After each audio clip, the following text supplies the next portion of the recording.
அந்த டேட்டால எதுக்கு யூஸ் பண்ணுறோம்?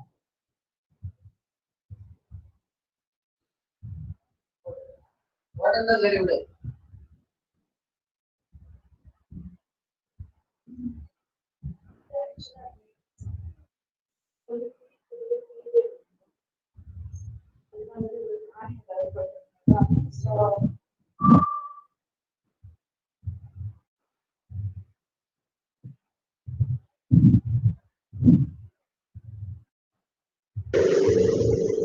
Ma'am. Maya ma'am, is a live stream started. Maya ma'am.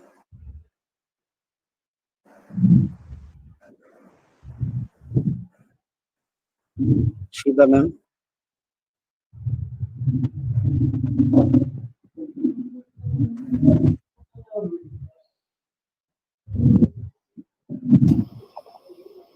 Yes, sir, we can start, sir. Yes, ma'am. Yes, ma'am. Yes, ma'am. Good afternoon, Devi, ma'am. Yes, good afternoon. Good afternoon, ma'am. Avekodi, ma'am. Good afternoon. Good afternoon. Good afternoon. Yes,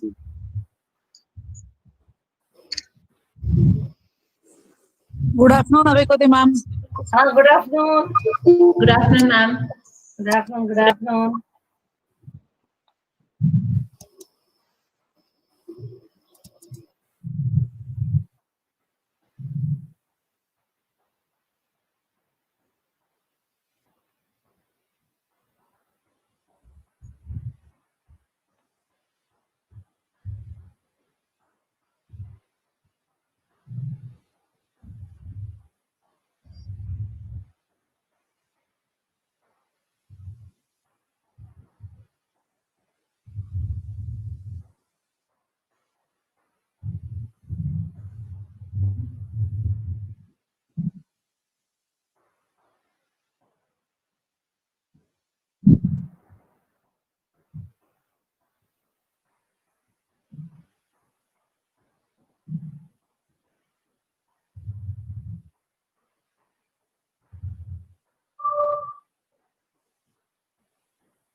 Ma'am, can we start? Yes, ma'am. Yes, we'll start.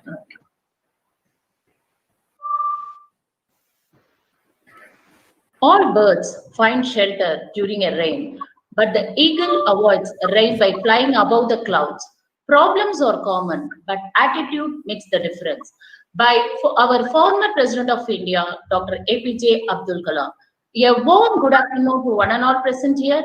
I, Maitreya Venkatesh, Assistant Professor, Department of BCom Bank Management, take the privilege of comparing this event, Day 5 of the International Webinar Series on Managing Self and Skill Development, organized by the Placement Cell of Guru Nanak College on the topic Emotional Wellbeing during Pandemic.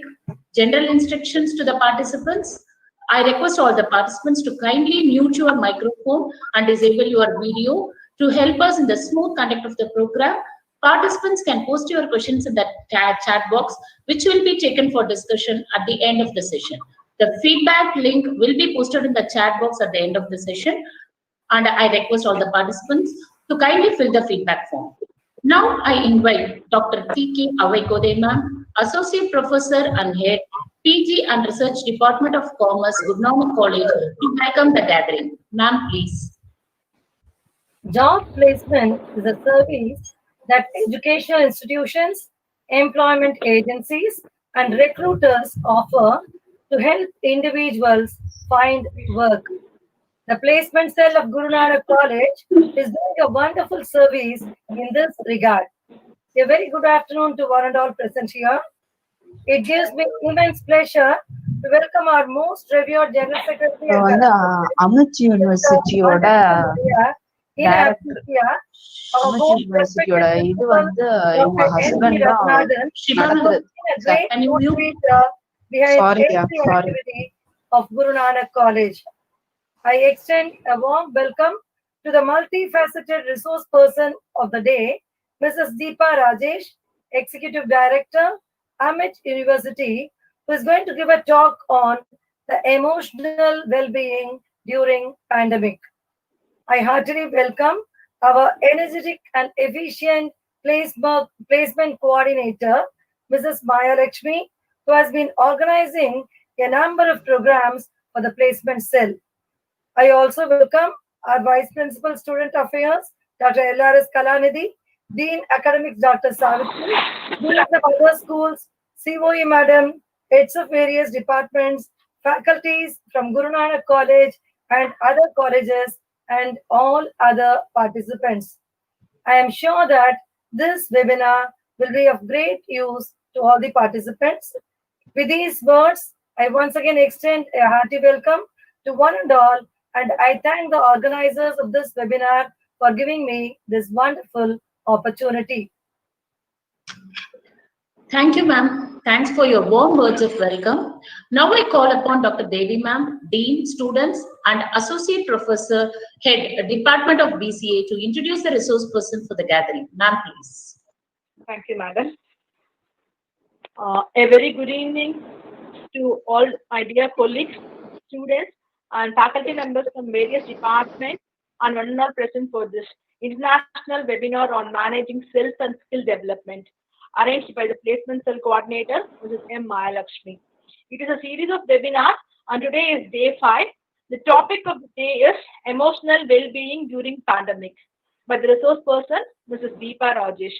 On behalf of the Placement Cell, I take the immense pleasure to introduce the resource person of today's program, Mrs. Deepa Rajesh. Madam, Mrs. Deepa Rajesh is working as an executive director in Amit Business School, also worked as an assistant professor in Anne Velangani College, and also worked as a HR manager in Leader Capital Service Private Limited. Her academic qualification is she's an MBA graduate in HR and MPhil in management. Also, she is pursuing her PhD in University of Madras. She was worked in various projects under Sundaram Finance, Sundaram Training Center, VST Motors, KCP Cement, and Uncle Trip Private Limited. She has published her paper in various national as well as international conferences. Also published 4 articles in Scopus Journal. Her hobby is dancing. She is a certified Bharatanatyam dancer by Savagat Children and also been as a chief guest in many dance events. On her crown, she is an award winner in Young Research Awarder and Best Citizen Indian Gold Medal Awarder. Now I welcome Madam Mrs. Deepa Rajesh to deliver her speech on emotional well-being during this pandemic. Thanks for the opportunity provided to me to introduce the chief guest. Thank you, Mrs. Maya Lakshmi, Madam. Wonderful webinar. Thank you so much. Thank you, ma'am. Thank you, ma'am. Thank you for your wonderful words of introduction. Good things come to those who believe. Better things come to those who are patient. And best things come to those who don't give up. Today we have Ms. Deepa Rajesh, Executive Director, Amit University, to address on the topic, emotional well-being during pandemic. Over to you, ma'am. Ma'am, please. Good afternoon. Good afternoon, everyone. I'm really pleased to be a part of this international webinar. And the introduction you gave is always to satisfy the ego of the speaker. And thank you so much for the lengthy one. And I would like to extend my heartiest thanks to the secretary, correspondent, principal, and the placement committee. And also, I extend my warm welcome to all the faculties here, the corporate friends, and the students by and large. A very good afternoon. And let's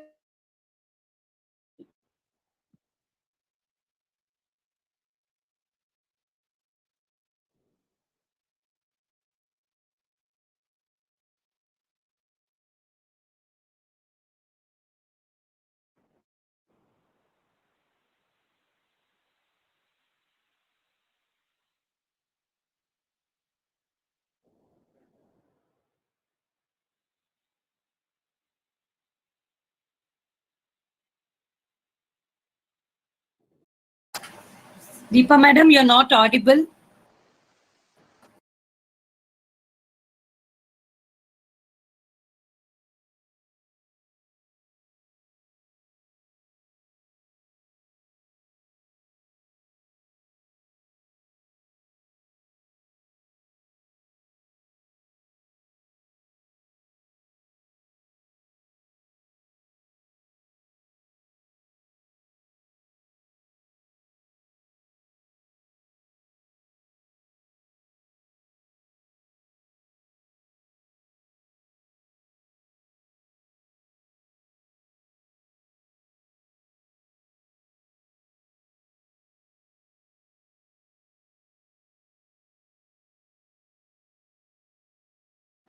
There is some technical issue. I request participants to kindly wait. It will be resolved soon.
Yes.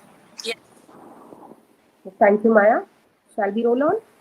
Yeah, yes. So, what is emotional well-being? So, here we are today during the time of COVID. We've heard the COVID a million and a trillion times now, everywhere in the news, in the social media, amongst our friends, the neighborhood aunties, the one who deliver the groceries. So everywhere, whether they know whatever limited their knowledge they have, the only word that we hear is COVID these days. So COVID and the emotional well-being is very much interlinked, because what is emotional well-being? Emotional well-being is nothing if you find someone being a positive minded person with a positivity to jump back at any kind of a situation, to come back to the balance, who's able to balance himself and who's able to have a positivity of mind, who knows his goals in life, and who's able to get along with all his friends and his immediate circle, he or she, and they are positive people. And these positive people are said to have an emotional well-being. So how do I know whether I am emotionally well-being or not? If you experience a lot of anxiety, a lot of doubts about yourself, whether it is about your appearance, whether it is about anything that is questionable to you, and you have a lot of doubts and apprehensions, and you're not confident, you're very anxious, and these are some things which tells you you're not very emotionally stable. You're content, you're satisfied, yes, then yes, of course you are emotionally stable. So now, why is that so important to remain emotionally stable? Why is that now we are having it as a topic by and large for an international webinar series? Because only if I'm emotionally stable will I be able to have my physical stability, my mental stability, and only then I'll be able to be a normal person, a balanced, normal, happy individual. It is very good. It is very important to be successful, but it's much more important to be content, to be happy, to be satisfied, and to love the life every day you live. Yes or no?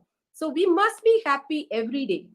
There is no specific reasons for it, but being alive and being at this moment is itself during these corona times a great thing to feel happy and blessed. So with these thoughts, we shall move on and look into the slides as to what our scientists and psychological people has got to share their views on this front. So the next slide.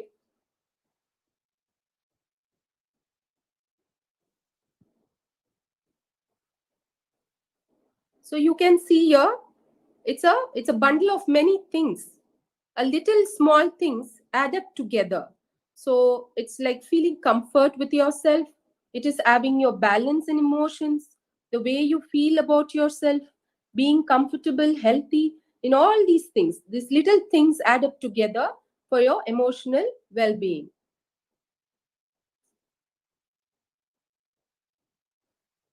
The next slide, please.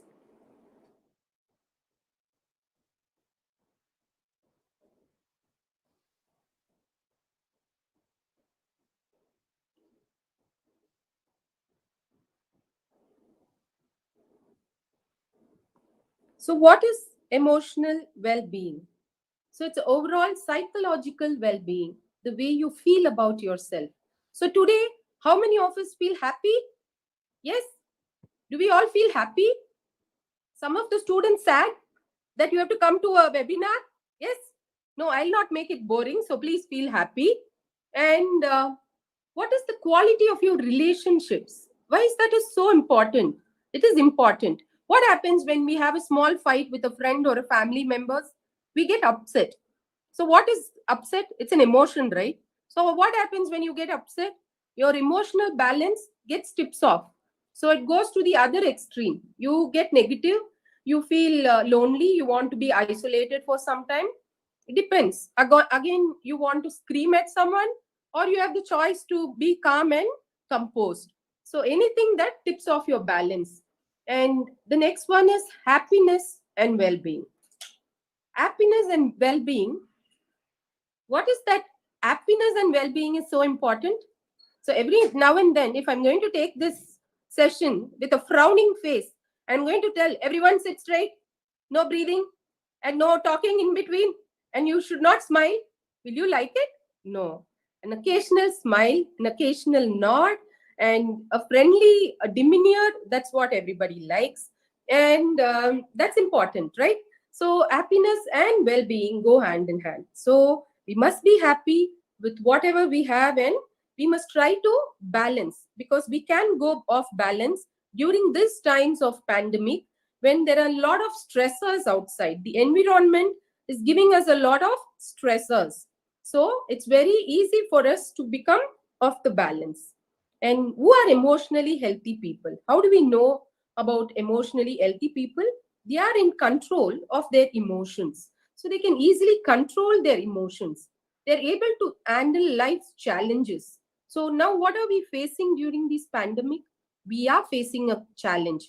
The challenge is not only for us, it is a universal challenge. But still, of course, it is a challenge. We are affected in it by some way or the other. So it is a challenge. And how can we be emotionally stable? Yes, you can be upset for some time, you can be worried for some time, but then you jump back, and then you still, irrespective of all this, you try to enjoy your life, feel content about it. So what are the things that affects our emotional well-being? It is depression. What is depression? Prolonged periods of grief. If I'm grieving over something, it's okay, because everybody grieves over something. And despite, and especially these days, it is whether somebody, a neighbor is next door to you is sick, or some loved one is lost, or something happens to somebody in our known circle, it affects us. Whether knowingly or unknowingly, you get depressed or grieved. Yes, it's right to get grieved. It's very normal, because we are human beings, and human beings are emotional beings. But the period of depression, how long are you grieving? How long are you in that state? That's very important. That state of mind for a very long period is not good. That is what was going to cause you a off balance or a psychological impact in the emotional aspect. So you can grieve, You can be depressed, you can be worried, but then you again have to manage, you have to fight the odds, you have to fight the battles, and then come back to your normal self. And what happens if if you know you're worried or depressed? What happens to your body? It sends negative signals. The brain sends negative signals to the body. The body also gets fatigued. The body is also you can see people in loneliness, they don't eat much. Why? What has got loneliness has got to do with eating? Because they don't feel like. And you might have heard many people saying, now that my children or my children or people known to me have gone for higher studies, so I don't cook for myself, because I'm staying alone. I don't feel like cooking for myself. Well, not because they don't like eating, because that elaborate process of doing it for themselves is a little tough. But I'm not talking about the ones who order from Zomatos. Okay, it is not for those people like you. It is for people who are grieving somebody known to them, who's gone on a tour or a trip for a higher education or something. They don't do it. But nowadays, more than people, I find the dogs to be loyal. The dogs doesn't eat when the master falls sick. So that's the irony these days. And now we talk about COVID. You know why this emotional well-being will is the most important topic? Because 74% of the world population, because of this COVID pandemic, is emotionally affected. And that's the reason, gentlemen, women, and students, I'm here today on this topic. Because 74% is not a very small number. It's a very alarming number, which, if we do not pay attention to, it can cause serious psychological problems and mental ailments. So, now, what is the role of media on this? The role of media is really scaring and alarming for me, because you take any kind of website, any kind of social media platforms, the statistics that you're going to see is really alarming. You can see the screen. There is a slide showing the percentage experiencing a change in mental health since the beginning of 2020 pandemic. You can see the various social platforms. They are actually causing hazards, mental hazards, or worsening the mental situations. It clearly shows the statistics. The Facebook viewers, an alarming percentage of 41.6, they are not giving any kind of a good impact in the minds of the people who are viewing it. It's only causing the hazard. And what about the reliability of the information or the source? So every week when we go out, we also would like to know. When we go out, what we do generally, we become inquisitive. So what do? We ask the neighboring person. I heard some ambulance noise yesterday. Was the next door man hospitalized? Is he okay? And how many people in our lane are hospitalized? How many people in the adjacent line are hospitalized? How many people in the line across to my house are hospitalized? So we would like to know these statistics. These statistics interest us more. But of course, yes, we are scared, we are grieving. But still, when we learn all this, you know what happens to your mind? Your mind also takes the negativity from it. Your subconscious mind will get the thought that something is not happening very right, and I have to take care of myself. So it's an alarm signal. And gathering all this information, whether it is genuine or it is not genuine, irrespective of it, it's going to cause you some kind of a stressor. So why do you take it in the first place? If you can do something about somebody who's in your lane, if you feel you can offer something, you can be a caregiver, you can be a volunteer, well and good. Please go, get all the statistics, keep it in your fingertips, and you can definitely feel good about it. But when you don't, when you can't, and when you don't simply step out of your home and you are at the comfort zone, please do not put all these things into your mind. It only creates you and puts you in a state of panic. So these are some everyday things that happen. And COVID and emotional well-being. So we all know about COVID. We all know about Wuhan, how it originated and how people are being affected, how many countries it has been spreading to, and what are the countries which are in the ratings, and how fast and quickly it has made it's taken India by its, toll. And we all know those statistics very well. So now what happened? What happened during these times? How people started getting emotionally affected. So in the month of March, I'm talking about Chennai specifically. In the month of March, one fine day, we get the news that there's going to be an indefinite lockdown. So what happens to the mind of the general public? There's no proper news. They do not know why the lockdown and how long it's going to be there. The only thing an average family is worried is whether tomorrow morning I will get my grocery, I will get my milk, I have an elderly patient at home, will the medicines be available for them? And who is to answer these? No. There was no proper synchronization of economic or health policy. So what happened? There was a panic and there were crowd everywhere. The opposite of what is supposed to be the social distancing, the markets were open by and large. One fine day was said and millions thronged the market. So where's the question of social distancing? No. And what happens to the mindset of the people? They do not know what is going to really happen. What is the situation that is ahead of them or that is in store for them? Have we seen this kind of a worse situation?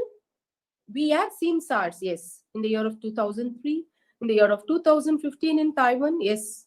But was it this bad and this great a pandemic? No. In past 100 years, this has created a major havoc, not only on the economic front. And what about the government support here? Well, I'm not here to talk about the government reforms or the measures, but very limited to my knowledge. Our Indian government spends 1% of its gross domestic product for the expenditure, compared to UK, which is spending 15% of its GDP for the surmounting expenditure. So what about the sudden need, surge of ventilators, the hospitals? People were panicking. They were not even adequate testing centers. And all that, the people, different sectors and different stratas of people were unaware. So people hear, one says, I have sore throat. Is that coronavirus? The other, no, I'm having an headache. All these are by itself a stressor.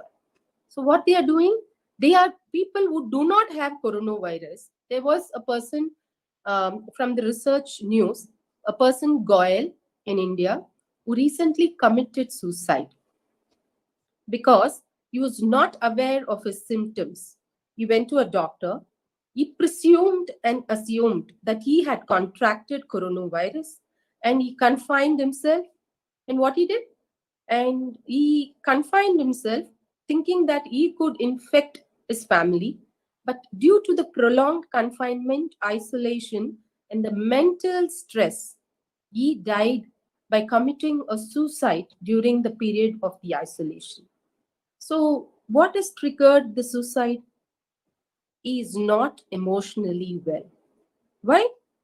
Something that being away from his family or the fear that he has contracted the virus, something that has created an emotional ill balance, and also where he was not able to find someone to whom he can share his feelings, to whom he can talk or speak or open up to, and that's what has led to this consequence. Even one single life is so important to us.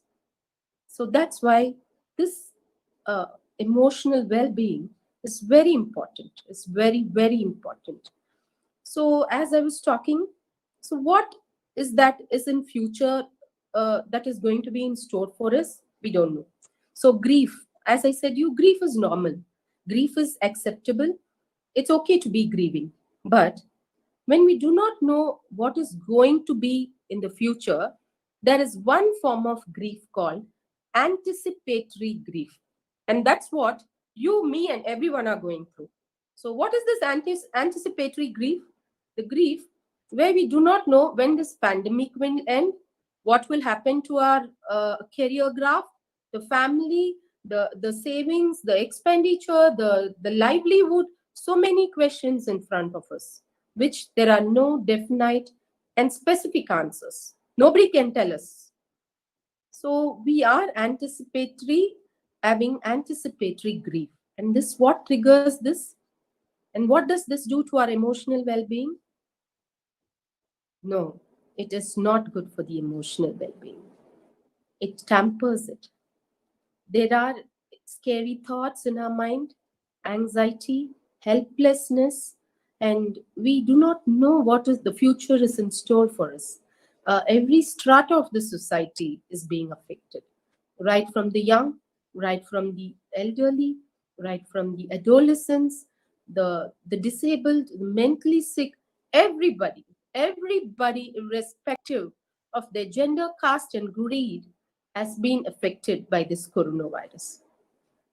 So, why am I here today? Am I going to give you some solution for this? No. Do I know when this pandemic is going to end? No, not for sure.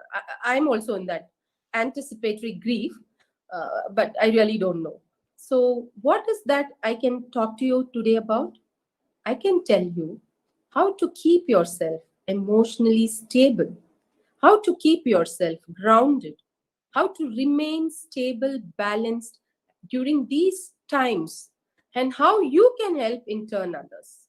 When you are sound, when you're confident, when you're going to benefit. Now, each one of you from this session is having a big family. If you're going to benefit a little bit from my session, and if you're going to become a little more much balanced, it's in turn going to give a positive vibe to everyone around you, to your friends, to your family members, and all those around you.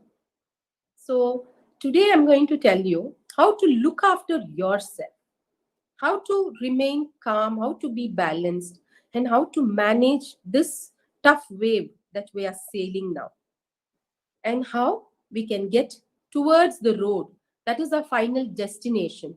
It lies ahead of us. Now we cannot see right now. There is something very hazy, something not clear. It's like a smoke, but definitely there is a future. So, how do we go to it? And how do we use this time to prepare ourselves to go to that future? Yes, we all take a break. When we run, what happens? We run, for example, a sprint. We finish the sprint, we take a break. Yes, and how good is that break? Oh my, it's better than all the breaks.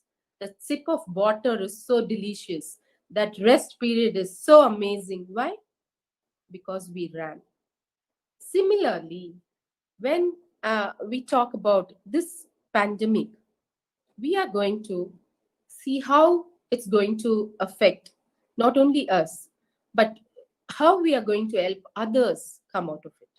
How we are going to help our elderly at home, how we are going to help the people next and around us and nearby to us. So when we talk about the ill effects of COVID on the emotional well-being, I would not like to generalize it, because if I'm going to generalize it, my presentation or the entire speech would become a monotony. So let me segregate it. Let me go strata by strata. So first, I would like to take the frontline warriors. I'm sure you all will agree. If not for them, our lives are at greater risk, and they are risking their life on an everyday basis to do all the essential key services. Many people think frontline workers are only the frontline health workers. There are so many people still involved in the front line. I would prefer to call them the frontline warriors, indeed. So these people meticulously, even with a lot amount of stress, because every day they are exposing themselves to this stress. How can they manage their well-being irrespective of being under this kind of pressure. So I have certain ideas, I have certain thoughts, and let me read it out to you. Let me put it across as points. So the first thing would be for the frontline workers, put things in perspective. So what do you mean by saying put things in perspective? You take control of what you can and you don't worry about what you can't. For example, I'm doing a presentation now. I can't be worried if my internet is always on, the aircon is right, the temperature outside is right. Yes, all I can do is if whether I'm aware of what I'm speaking and do I mean sense. So I cannot be worried about the other things. Similarly, put things into perspective. Do be happy with the little things that you do on everyday life. That's what this word of put things in perspective means. And stay informed. What do you mean by stay informed? I know my friend who watches almost 4 to 5 news channels every day. And imagine the number of she knows by fingertips the number of COVID patients, and she'll be more happy to tell me the number of death rates every day. And I would be really scared. I would tell her, please put this away, because the only reliable source to get the information is WHO or the Indian Prevention and Protocol Center. You don't get information which is 100% reliable from any kind of media. Maybe one or two news channels, and I would prefer that you would limit it to 1 or 2 times a day, not more than that, because it's only causing you the additional stress of continuously watching and monitoring what's happening in your neighborhood, or what is that's likely to happen. So it is doing more bad things for us than the good. And avoid information overload. What do you mean by that? Don't take those things that are not important for you. So by storing different things, indirectly you're stressing yourself. So take only those things which are important for you. So when you talk about the news, you only restrict itself. You restrict what you want to watch. You have the choice to restrict what you want to watch, what you want to hear, and what you want to speak. So in that case, when it comes to social media, kindly restrict yourself to the amount of information that you want to take in, because taking too much of information can cause a mental fatigue. And the next one is stay connected. What do you mean by stay connected? Stay connected, yes. Now, has how we are being connected. The teachers are taking in effort to connect all the students through such platforms, through an international webinar. Why? Because they want you all to be mentally engaged. They want you all to be productive. Even when you talk about the corona times, they are taking such a wonderful initiative to keep the students productive and engage themselves in positive things. And then you talk about the positive lifestyle. So, what is it? When you talk about the positivity, everything is important. So, when you talk about the positive lifestyle,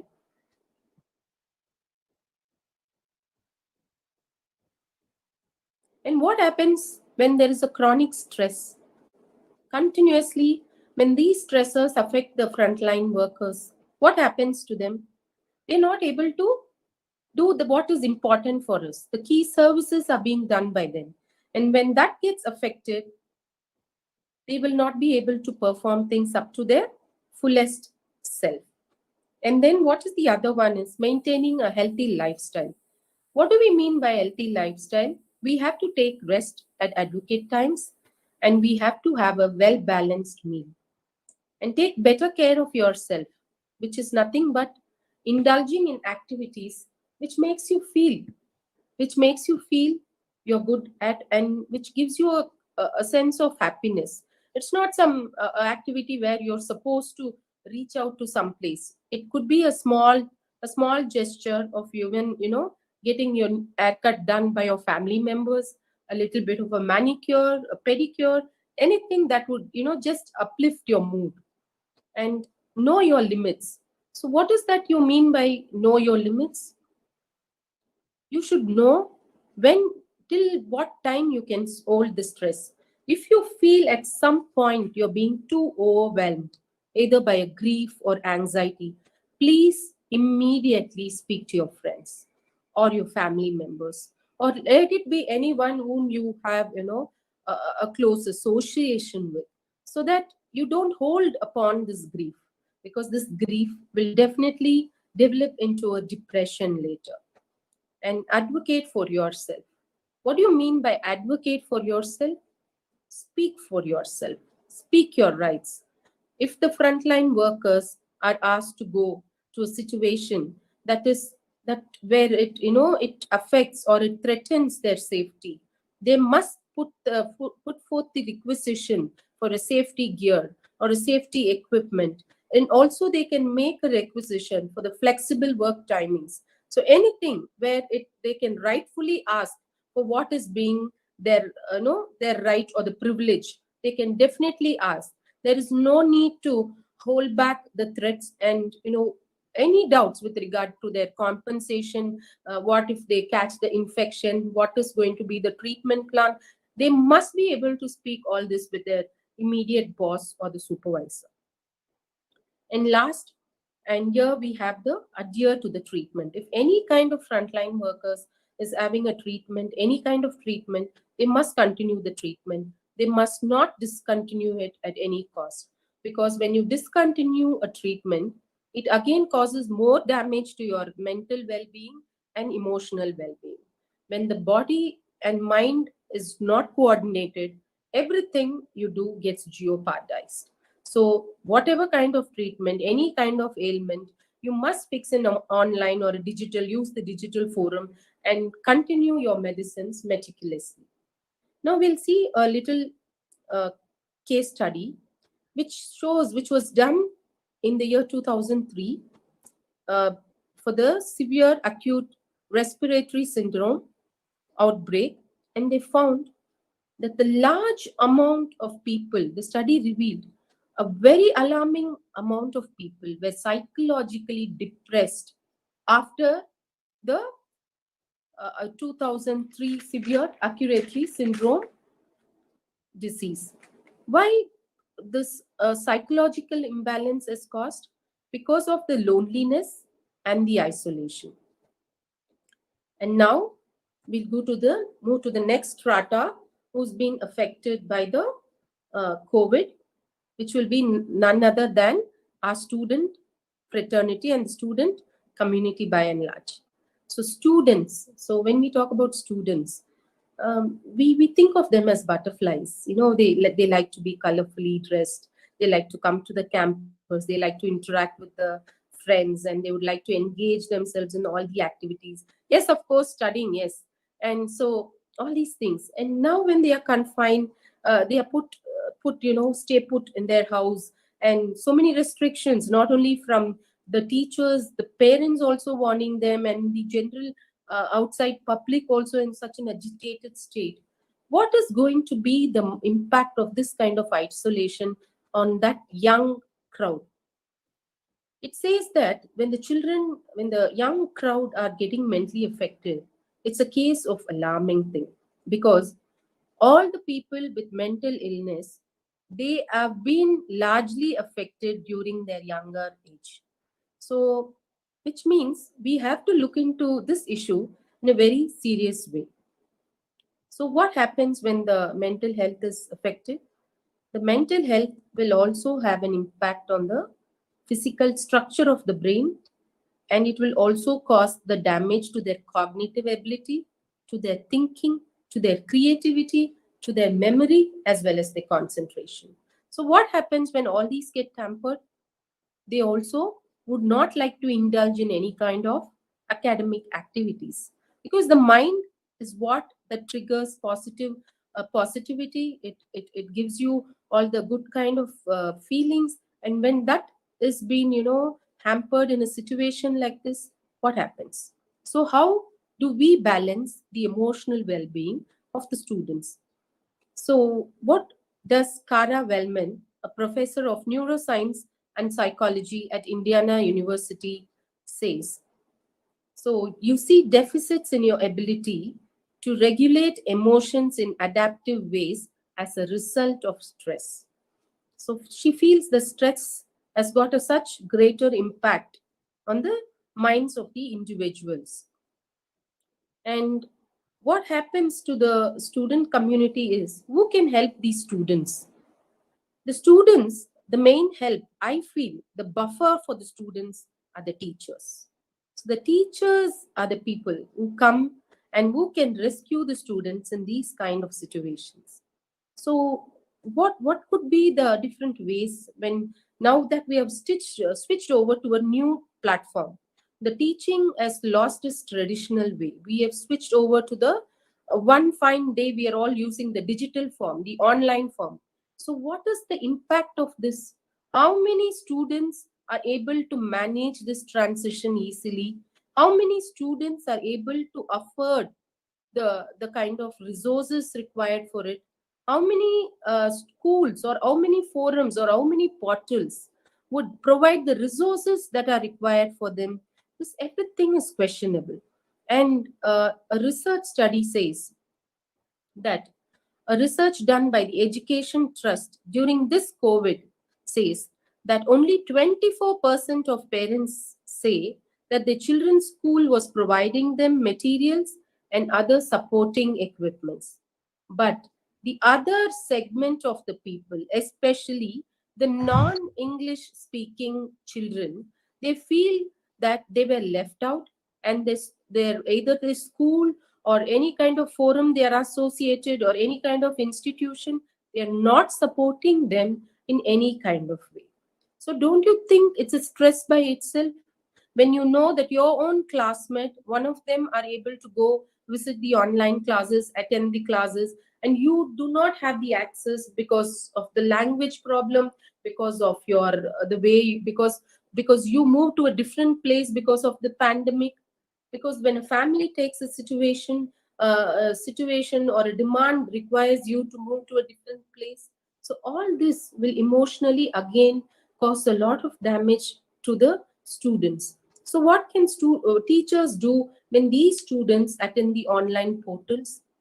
The teachers always have a prior knowledge of the skill sets of the students, so they can easily know which student is doing better, which student is more brighter.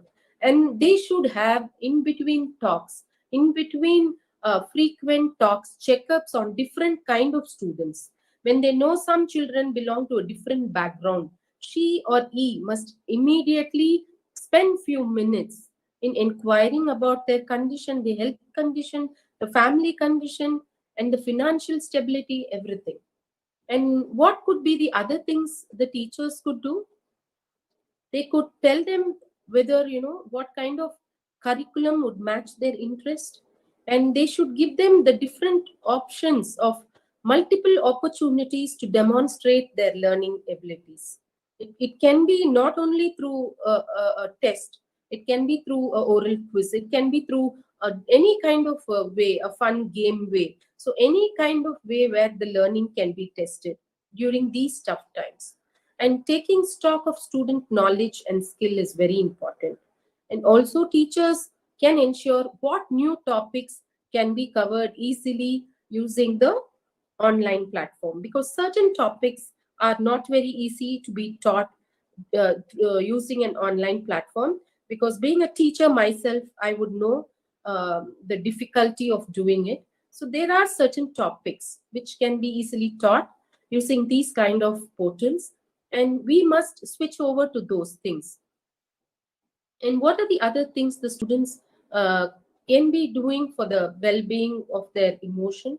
The students must keep in touch with their other friends through a good kind of a connectivity, or there can be a group, an extended group, a group after the regular school hours, maybe a art club or some recreation group, where you can simply give a simple task but involve all the students so that they have the benefit of greeting each other, being with each other. That would ease them from the stress during these tough and difficult times. And what are the difficulty in managing this combating this aggression is the teachers are and will always be the most important tool, because as always said, the students much better immediately after the parents. So you know them. So please, kindly, all teachers here, please, I'm sure you're all taking that extra effort, but please continue to do so, because every student and their emotional well-being is very important and very valuable. And next, we move to the next sector of the society, or the different strata. We talk about the elderly.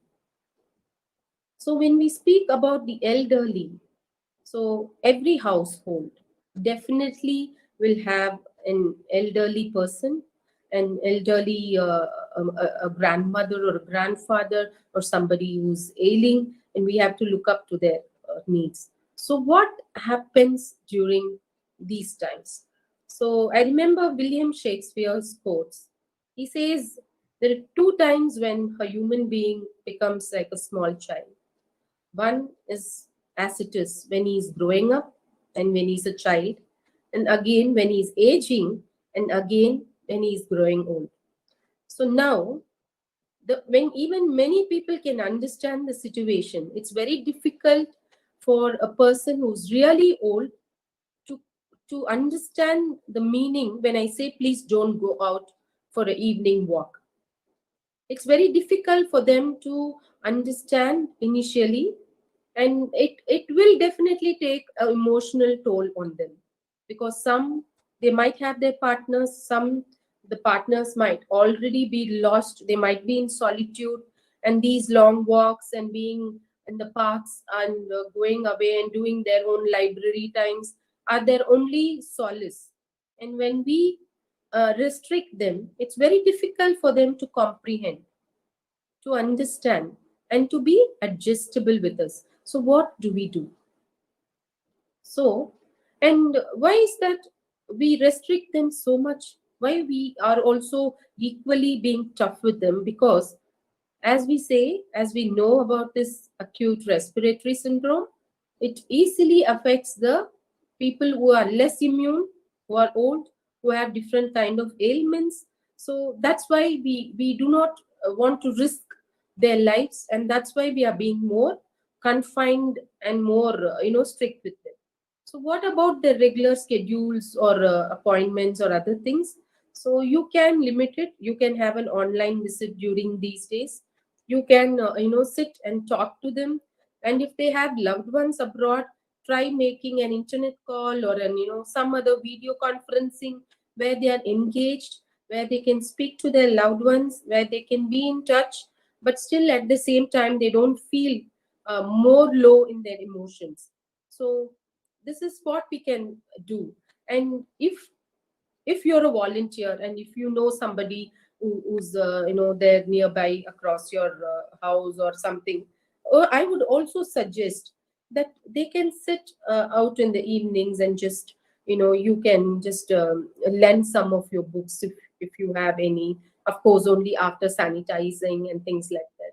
And somehow you can volunteer and do a caregiving for those kind of people who are lonely and who are elderly, because it's a very terrible combination, being lonely, being elderly.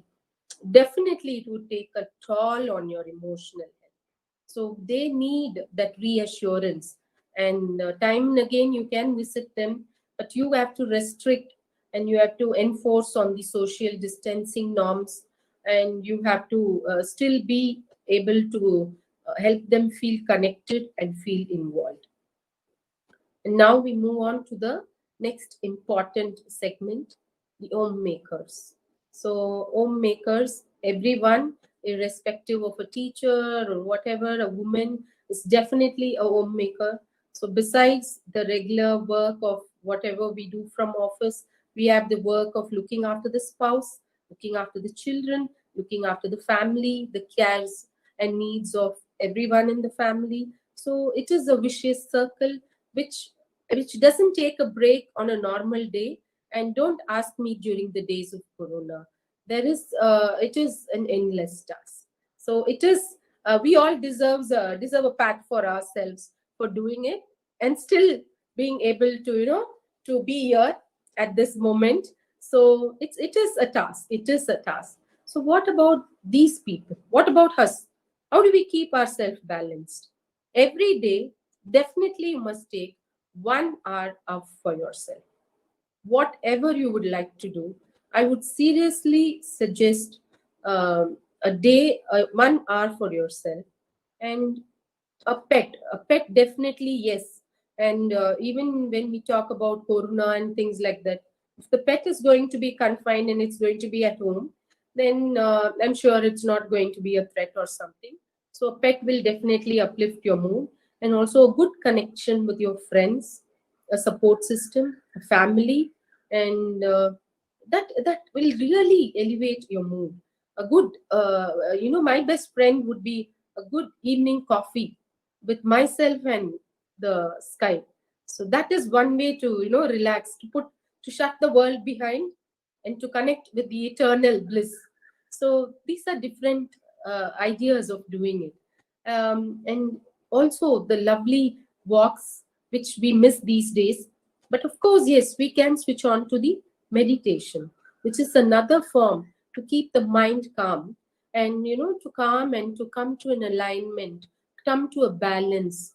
And only if a homemaker is balanced, if only she is not balanced, what happens to the entire family? So the family then just cannot go on by itself. So it's very important that she looks after her emotional well-being, and all of you ensure that you look after her emotional well-being, because only when we are looked after, we can be of any kind of productive selves to ourselves and to our others. So it's very important. So my few tips, as I would say, is family support from friends, indulging in self-care activities, and spending quality time with the pets. And next strata would be the employees. So the employees, by and large, the world, any kind of employees, name them and they are affected. Name them and they are affected. So what is that is prevailing in their mind? What is that? How am I going to cross this ocean that is in front of me? I'm so blindfolded, I'm so helpless, I'm so distressed. So what happens? And one side, the income and the expenditure, the income is dwindling and the expenditure is rising. How do I balance this? What is the future of my career? How do I support my family members? And there are so many questions and so many thoughts. The employees have. The unemployed, of course, yes, they have much more worrying to do. Many of them have been laid off. Many companies closed for good. And what about our everyday people that we see in our road? How many people who make money from small outlets, that small shops where we buy food to eat, and all those small people where they make a living? Everybody is affected. So what is that I can tell to all of them? How What is that I can tell them to maintain their emotional balance? The only thing that I'm going to tell is, how is that the employees in can hold their situation now and keep their emotional well-being is to think that everything will definitely come to an end. Everything, every dark day has got its end. Every bad day will come to an end. Everything that you've seen in your life so far, tell me, recollect all those situations where you thought, this is the end of it, and you have come out sailing out of it. And this is also like that. But yes, we need some support.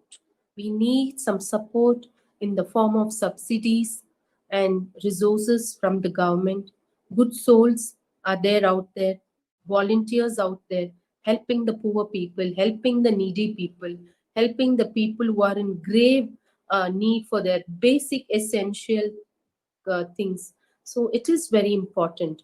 If you have the affordability, just try giving a meal to someone, and you can witness the amount of happiness they are going to get, and more so that you are going to get.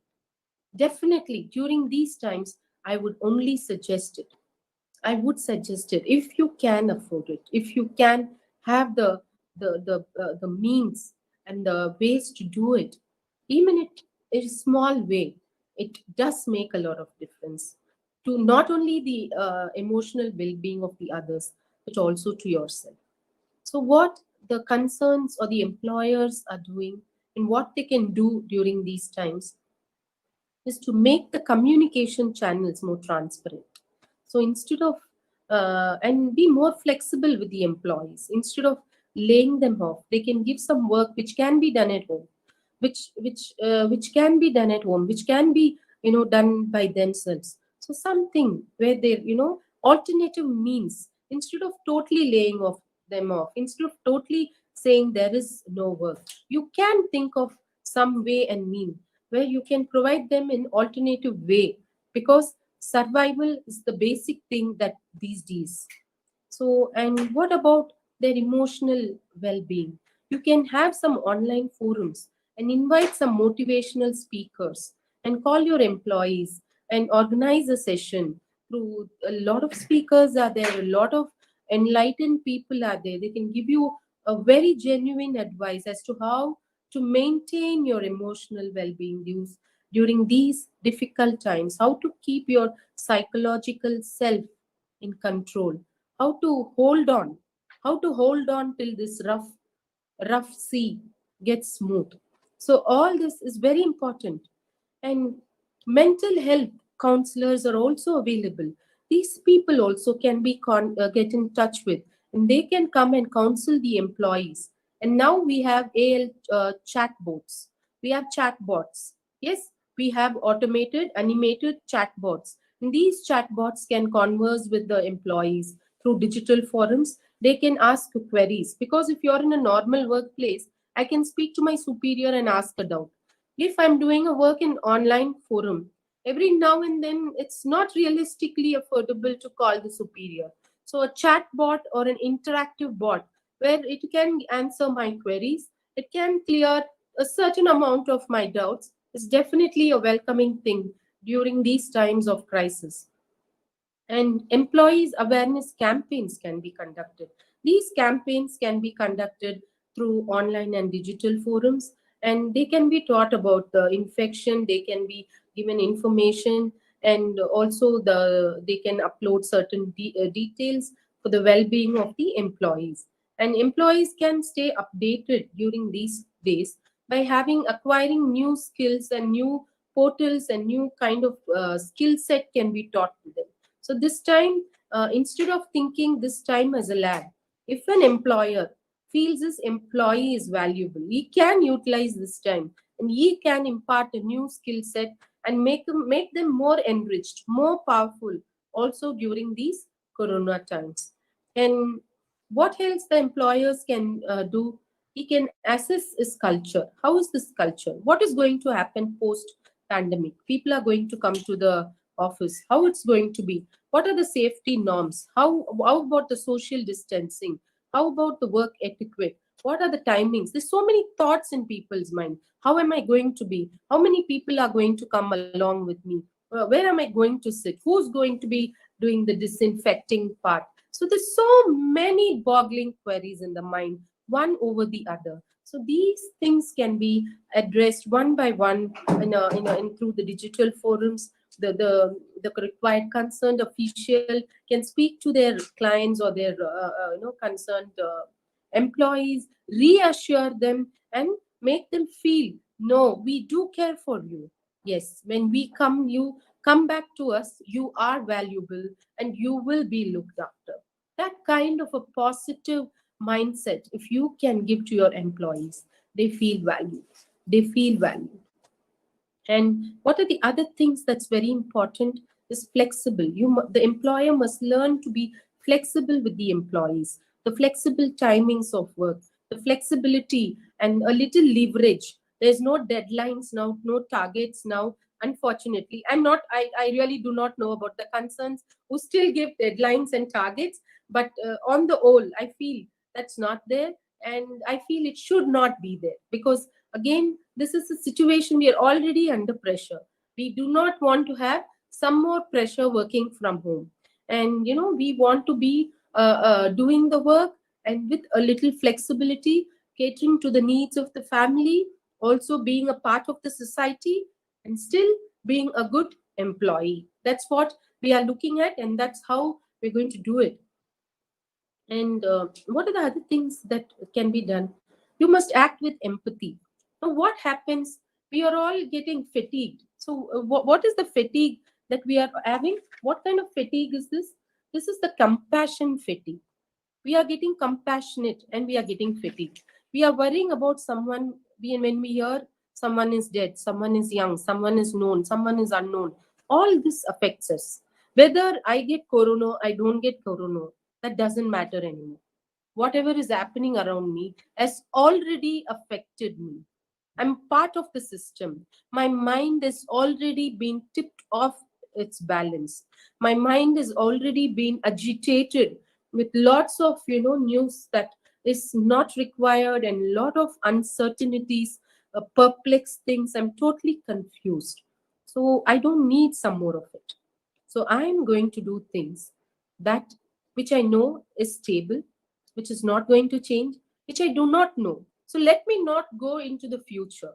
Let me not think when this corona is going to get over. What is going to happen after this? What after September? What after November? No.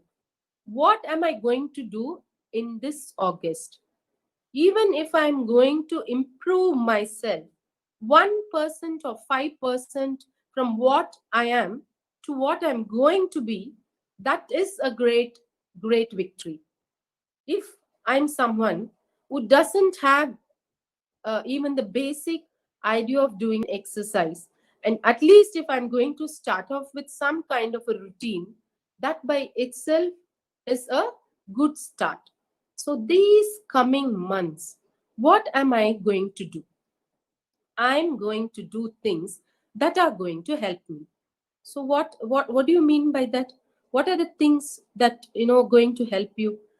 Identify your strengths. So what are your strengths? What is the strength that you mean? Whatever you have. There is one A.R. Rahman. There is one the Shobana who's a dancer. So I don't say that everybody they have all the traits. They are not multi-talented. They are not multifaceted. Whatever was their strength, they grew in it. They swore by it. They learned. They shaped themselves. They turned themselves into a a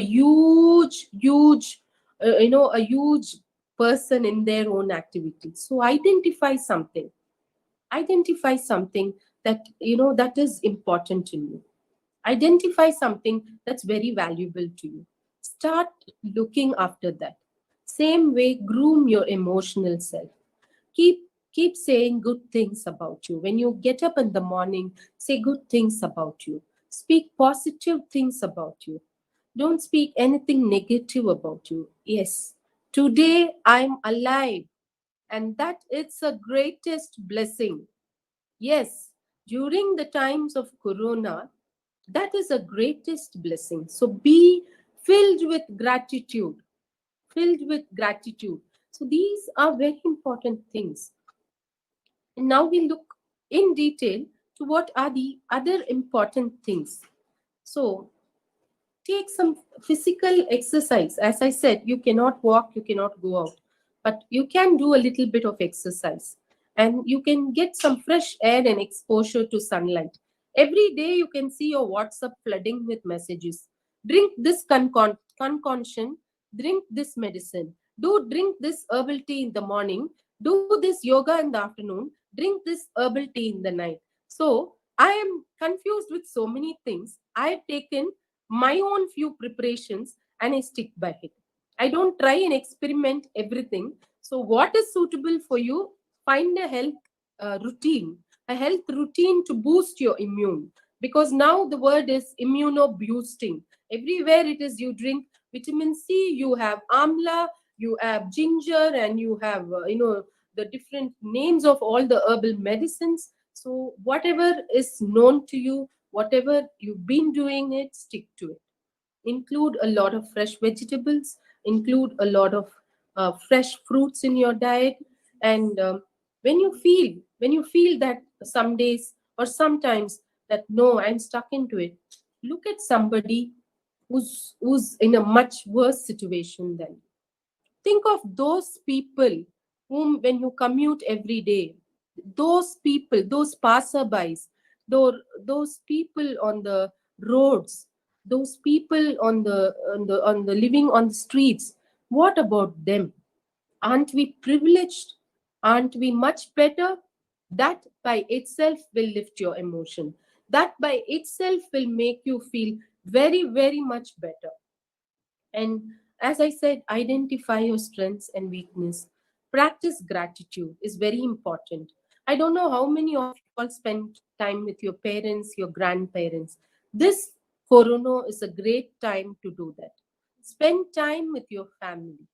Spend time with your parents. Spend time with your loved ones. Show that you care for them. There were days that your mother were doing all your chores when you were running around to school, your father was going to work. Do something nice for them. Do something nice for your mother. Do something nice for your father. Do something good for the grandparents. Show, by doing that, you elevate your mood. If you lock yourself in a room and if you keep your phone next to you, the world will end by itself.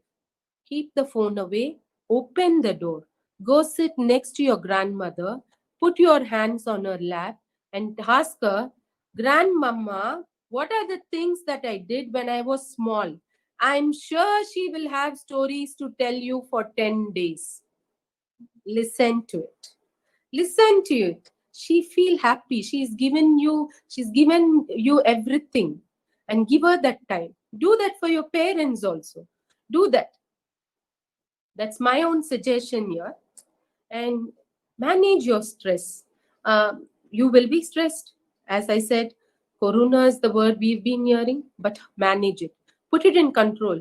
When it tries to grow upper than you, put a tap on its head and make it sit next to you. Okay, I know you're there, Corona. Now just shut up. You will be here for some time. Okay, I know you're here. Yes. Just be there around. Just be there hanging around. Do not try to touch me or play with me. Okay, I have better work to do. I'm grooming myself. I'm enriching myself. I'm becoming more stronger. I'm pursuing more hobbies. I'm doing all extracurricular activities.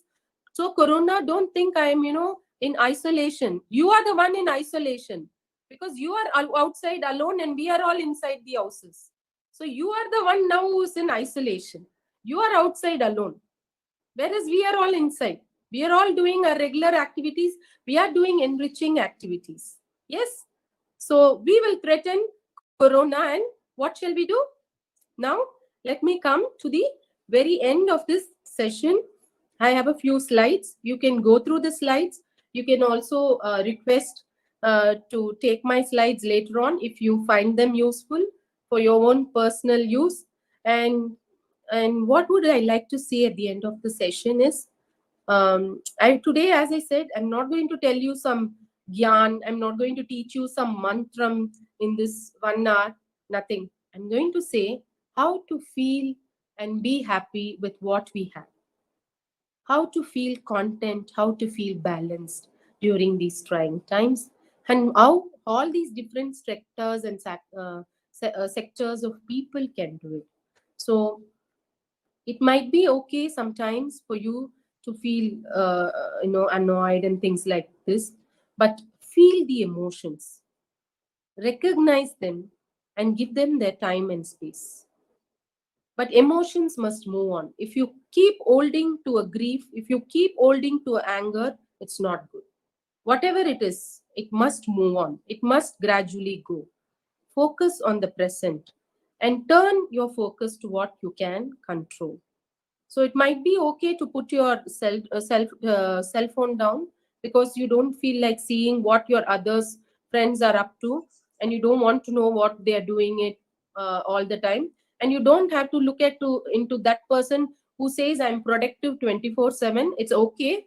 It's okay that you're not productive 24/7. You take care of your physical wellness, mental wellness, and emotional wellness. That is most important, instead of finding how to be productive 24/7. And also start practical skills to prepare you for the road ahead of you. As I said, I'm not an astrologer. I cannot say when corona is going to end, when the pandemic is going to end. But what I know is there is a beautiful road in front of me. There is a road with a lot of trees, flowers blossoming, a lot of things that I would like to take on my way. And all that I'm thinking about that. And how should I look when I go there? I should be my fittest self. So I'm going to exercise. I should be my smartest self. So I'm going to study new things. And I must be the great person when I walk there. And I'm going to do all those skills, get all those skill set during these corona times. I'm not going to sit idle at home. I'm going to do something which will definitely make me at least 5% more efficient, more better, more stronger from what I was before corona and what I am going to be corona. And when you are doing all these things, dear friends and faculties, you are emotionally well, you are emotionally stable, and you will be rocking. With these few words, I would like to end my session. Thank you very much for the opportunity given, and I hope everyone in my session is emotionally stable. If there is someone going off the balance, please come on to the balance, because today that I am alive is the greatest blessing. So thank you so much for the opportunity. Thanks for joining, and have a lovely afternoon. Thank you, ma'am. Certainly, your inspiring speech on importance of positive well-being and its relationship with happiness, power of positive mind, and emotional well-being for all age groups will be very useful for all of us during this pandemic time, which is also need of the hour. Thank you for the informative section, ma'am. Now we move on to the question and answer session. I request participants to kindly post your question in the chat box. Let me have a word to say. It was an excellent presentation, madam. Deepa, madam, very well done. Thank you, Very madam. happy to hear from you after quite some time. It Yes. was wonderful. Hearty congratulations to you. Thank you, ma'am. Thank you. Thank you, ma'am. Thank you, Abhay, ma'am. Welcome.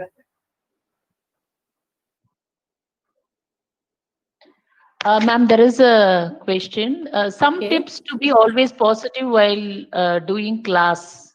Maybe you want saying while taking class or attending, I don't know. But Well, some tips. attending. Is it from a student? Is it from a student? I don't know, Rakini Kuppuswamy, whether a student or Rakini Kupuswamy, darling, I don't know if you are a student or somebody. Okay, yeah, she's a student. Yes, Rakini Kupuswamy, how to be engaged. So, for example, when you go to a class, we have two thoughts. One is about the teacher, and one is about the subject. Am I right or not? Because as a student, I always add it.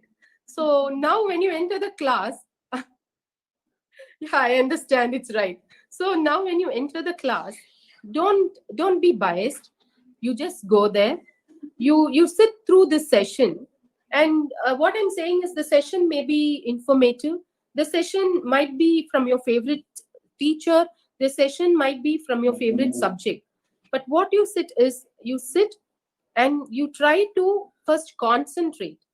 When you don't concentrate, you cannot say, whether how to be calm or how you cannot be calm. I'm sure the teacher is not going to agitate you by asking any questions. You try to be calm, you try to concentrate, and try to take notes. Whenever, even now, when I attend any session, I have the habit of taking the key notes or the key words, and later you can go through it. You can, if you find the session intriguing, you can ask question. If it is boring, you take the notes. You talk to your best friend after the class. Try to sit with him or her and analyze what is being done. You can use your own words or your own jargons. If you ask me to simplify things, what I do is I use the names of the people known to me whenever I study about history, because history is so confusing.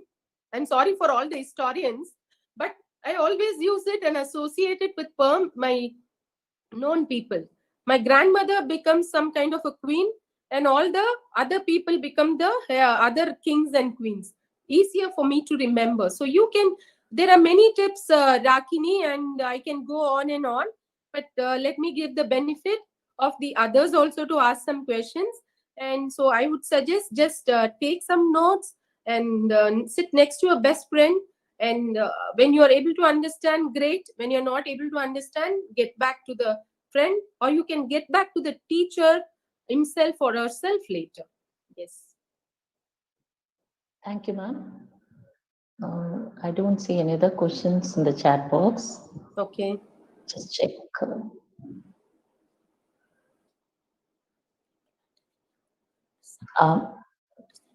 Ma'am, can you give some suggestions for to control anger by Suresh Jaykumar?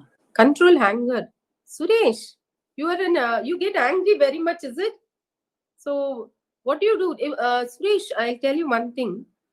It's not very good to suppress a feeling also.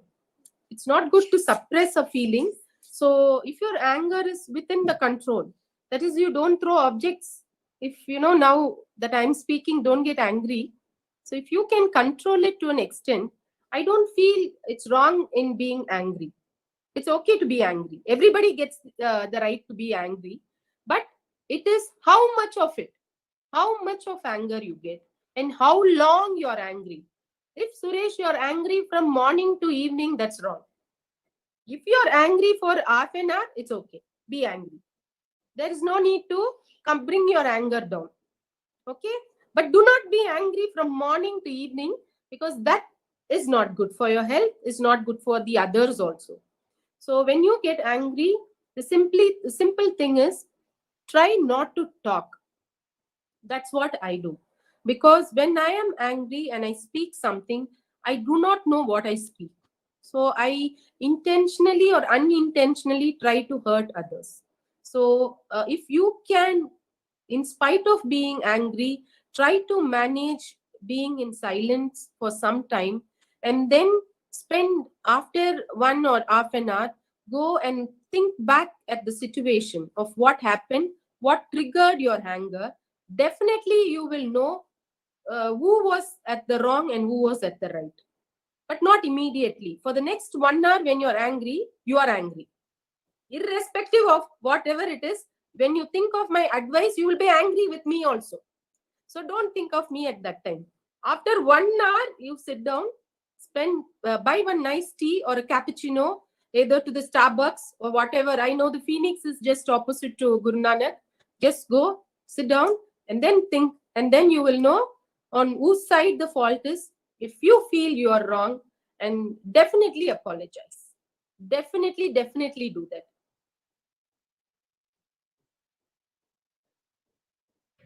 How to be happy though we are not going out?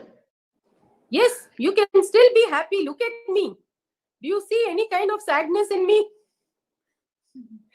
So you can be happy. Happiness is an inside job, darling. It has got nothing to do with outside. Your happiness is inside you. It is inside you, inside your heart. When you do something good, when you give a little bit of food for your stray dogs, the dogs are there. There's so many streets flooded with dogs. No foods for them. No food for even the people. So where do they think about the dogs, the cows? Little bit you try keeping, if you can, and if you have the benefit of having some kind of a parapet wall, try keeping some water and some food for the birds. The amount of joy you get by doing it is really overwhelming. And also, when you're at home, as I said, when you're at home, you definitely have your parents, your grandparents, and they would have done many things for you. Why don't you try making a card for them, darling? Try doing it. Try making a thank you card for them for all that they've done for you. definitely you will feel happy and they will feel much more happier than you. Connect with your friends, your old schoolmates, your old classmates, the ones you lost touch in with, the ones you met during a cultural. Try calling them, because this during this time when you text them and you ask them how they are doing, they'll feel really happy that you care for them. Yes. Yeah, there is one more question, ma'am. Being an Yes. extrovert, pandemic has been really hard on us. Any suggestions for that? Oh, come on, I'm an extrovert also. Yes, sometimes it is hard to be an extrovert. And when you're up front and when you are, people don't like you and people always judge you. And something that you can't get away with, because we are in a society, we are being judged for the way we talk, the way we dress, the way we represent, and all the values, everything. So what I would suggest is, be yourself. If you are an extrovert, be yourself. Do not try to change yourself for anyone, because if you start changing for one person, then you have to keep changing for the rest of your life. So do not change yourself, and try to find happiness within your limited territory. If you are an extrovert, you will have a circle, you will have a bunch of friends who know you, who understand you, with whom you can have an online interaction, a video call, or something with which you can be associated. But if you feel you're being too much of an extrovert, maybe you could nib it a little bit, because now that when even if you have a misunderstanding with someone, you cannot meet them in person and sort it out. So we will try to be a little bit more less upfront during these trying times. But still, I would say, just be yourself. However it is, it's always good to be yourself. Only when you're truthful to yourself, you will have that happiness and confidence in you. Thank you, ma'am. Thank you for the extraordinary Q&A session. As all things come to an end, we are moving towards end of today's webinar. I request Mrs. Maya Lakshmi, Head Department of BCom Marketing Management, to propose vote of thanks. Ma'am, please. Ma'am, you are in mute. Maya, ma'am, you are in mute.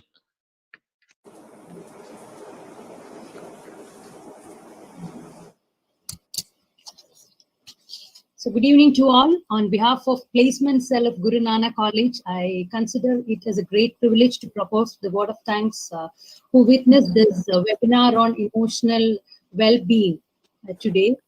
So it was such a wonderful and successful event today.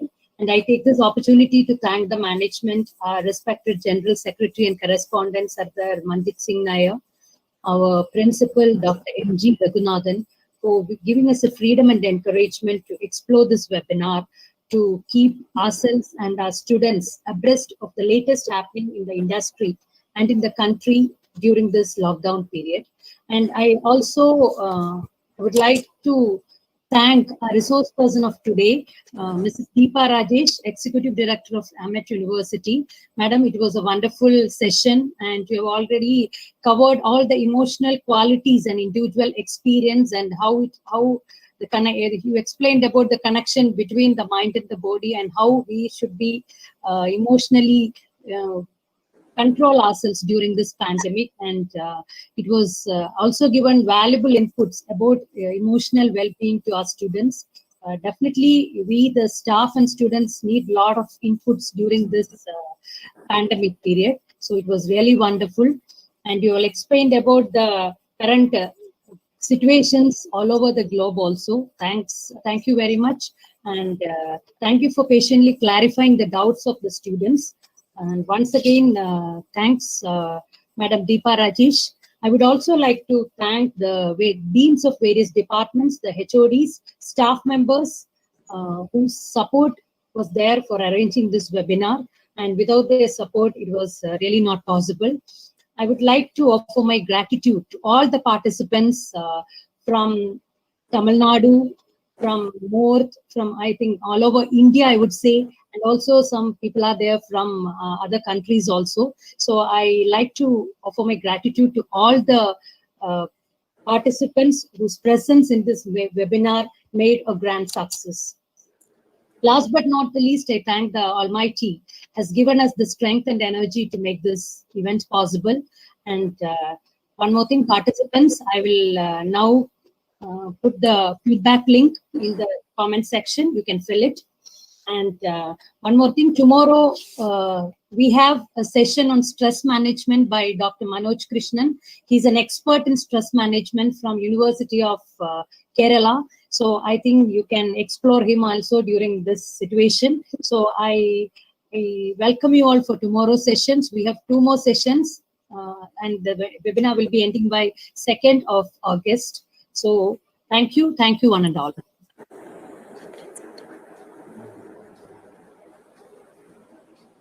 Thank you, you ma'am. so much, ma'am. Thank you. Sir. I request all the participants to kindly fill the feedback link posted in the chat box. We will all meet tomorrow at 3 p.m. for the 6th session on stress management by Dr. Manoj Krishnan, Associate Professor, TKM Institute of Management, Kerala. Thank you. Stay home, stay safe.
Thank you, ma'am.